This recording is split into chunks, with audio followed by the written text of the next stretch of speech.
दोस्तों नमस्कार, मैं मनोज तिवारी उत्तर पूर्वी दिल्ली का सांसद भी हूं और मैं आप सबके दुआ से, आप सबके आशीर्वाद से मैं कोविड पॉजिटिव होने के बाद 15 दिन के बाद मैं निगेटिव हुआ हूं।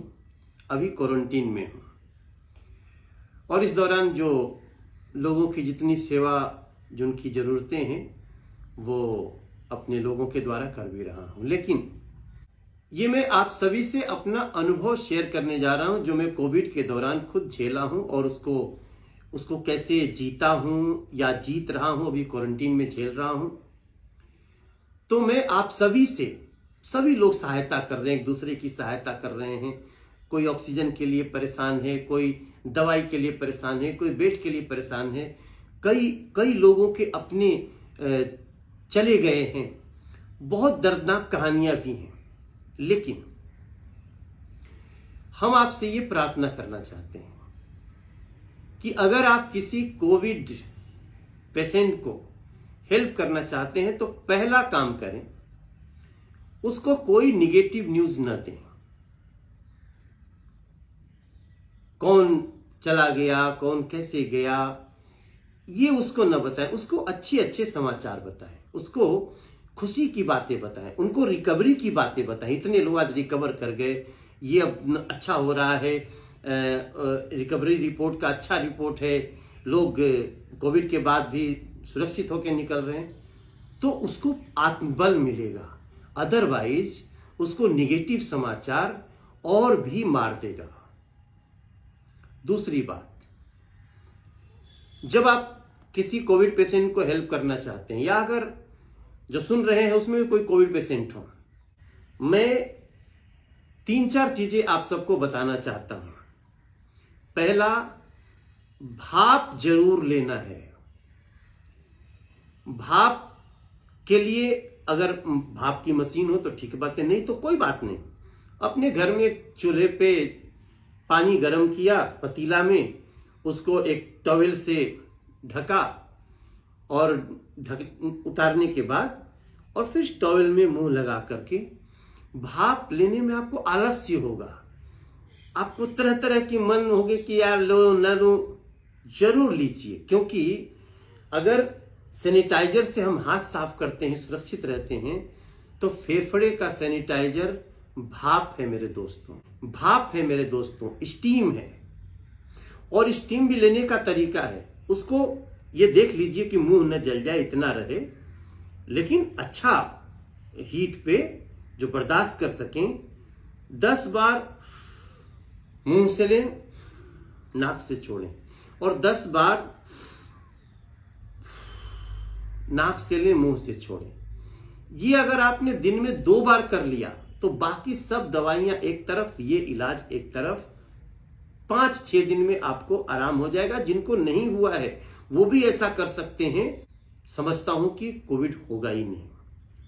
दूसरी चीज, हमें प्राणायाम जरूर करना है। पालथी मार के बैठ जाइए और 4 चीजें करिए। सांस खींच के छाती में फुलाना, फिर छोड़ देना, ऐसे। और ये 10-10 बार करिए। सांस खींच के ओम का उच्चारण का जितना आप कर सकते हैं, छोटा कर सकते हैं, बड़ा कर सकते हैं, मत परेशान होइए। तीसरी चीज, कपाल भाती।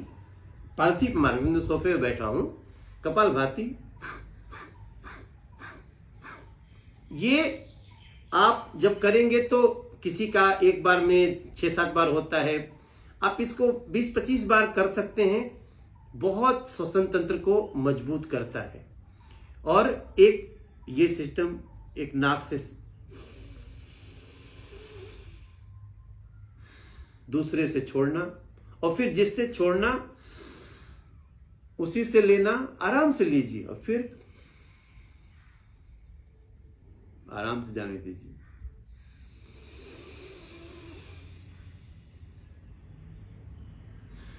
मतलब लीजिए आराम से, थोड़ा ठहरिए, फिर छोड़िए, फिर ठहरिए, फिर लीजिए। इसको अनुलोम विलोम कहते हैं। ये बहुत फायदेमंद है। और अगर सुबह कर सके तो नथिंग लाइक दैट। तो मेरे दोस्तों, इसके साथ साथ थोड़ा सा एक आसन आता है जो आप लेट जाते हैं पेट के बल और ऐसे रख के और फिर आप ऐसे उठते हैं ना, वो वाला, वो भी आप 10 बार कर लीजिए, 15 बार कर लीजिए, अपनी क्षमता भर इंजॉय करिए, आनंद में। और हमेशा कोशिश करिए जब आप सोते हैं तो ऐसे नहीं सोना है, सोते समय ऐसे सोइए। अगर मान ली किसी को ऑक्सीजन की जरूरत इतनी पड़ गई कि लग ही रही है तो भी ये पोजीशन पूरा पैर फैला के ऐसे करिए। और अगर ऐसे सो सकते हैं तो नथिंग लाइक दैट। ये मैंने किया और मैं बताऊं आपको, मुझे बहुत सारी दवाइयां नहीं खानी पड़ी, जबकि मैं 4 दिन बहुत सीरियस था। बहुत, मतलब वो एक्सपीरियंस में क्या बताऊं, मतलब बस लग रहा था कि, क्योंकि मुझे बहुत सारी गलत गलत न्यूज आ रही थी ना, तो लग रहा था अगला नंबर मेरा है। इसलिए मैं ये बात कह रहा हूं।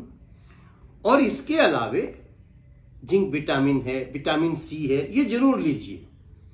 और इम्यूनिटी बूस्टर, आपका इम्यूनिटी बूस्टर काढ़ा है, आयुर्वेद है। आप देखिए, हम लोग फिर आयुर्वेद पे गए हैं ना, कुछ ना उसमें सत्य है।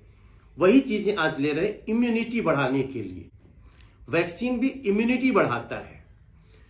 इम्यूनिटी बूस्टर मतलब रोगों से लड़ने की अपने शरीर की क्षमता। तो मैं ये सब आपसे शेयर करना चाहता था, क्योंकि पैनिक नहीं होना है। घर में भी हो गया, आप इसका इलाज है। पैनिक होने में समस्या बढ़ती है, घटती नहीं है। और उसके अलावे जो भी बातें हैं, तो आप कोई ना कोई हमारा प्रतिनिधि होगा आपके आसपास, नहीं तो आप हमें बताएं, हम लोग समस्याओं का निदान करेंगे। इम्यूनिटी बूस्टर में एक काढ़ा तो बहुत ही अच्छा है। और जो आप खाना भी खाइए तो वो आप देख लीजिए कौन पौष्टिक खाना है। आप किसी से बात भी कर सकते हैं, खुद भी देख सकते हैं। पौष्टिक आहार लेना है और सावधानी रखनी है पहले से। जो लोग सावधान हैं, सतर्क हैं, उनका सबसे बड़ा सतर्कता है मास्क लगाना। जरूरत हो तभी घर से बाहर निकलें, वरना ये संकट का समय है। और ये पीक आवर है। इस पीक आवर में आप 15-20 दिन, 1 महीना बचा लेंगे तो फिर आगे बहुत अच्छा रहेगा। हमने फर्स्ट फेज में भी कोरोना को हराया है। ये दूसरा फेज है, इसमें थोड़ा सा नई नई बातें हैं, लेकिन पैनिक नहीं होना है। सरकार सारी व्यवस्था कर रही है। जो ऑक्सीजन की बीच में जो किल्लत हुई, उसको भी सरकार ने पूरा कर लिया है। हम नरेंद्र मोदी जी का धन्यवाद करते हैं। वो हर स्तर पे, वो एक ऐसे व्यक्ति हैं जो बिना कहे काम करने में विश्वास रखते हैं। तो हम सबको ये अपनी सतर्कता रखनी है। और मैं चूंकि ये सारे अनुभवों से गुजर के आपसे ये बात कर रहा हूं, तो आप सब इसको जरूर ध्यान दीजिएगा। इतनी चीजें ध्यान देने से हम बहुत जल्दी कोरोना पे विजय प्राप्त कर सकते हैं। और मन में हमेशा अच्छा भाव लाइए। अच्छा मन, अच्छे विचार भी कोरोना को हराने में बहुत मददगार हो सकते हैं। तो मेरा मन कर रहा था कि ये सब बातें मैं वीडियो में शेयर करूं, तो मैंने आपसे किया। इसमें जो अच्छी बात लगे आप ले लीजिएगा। नमस्कार।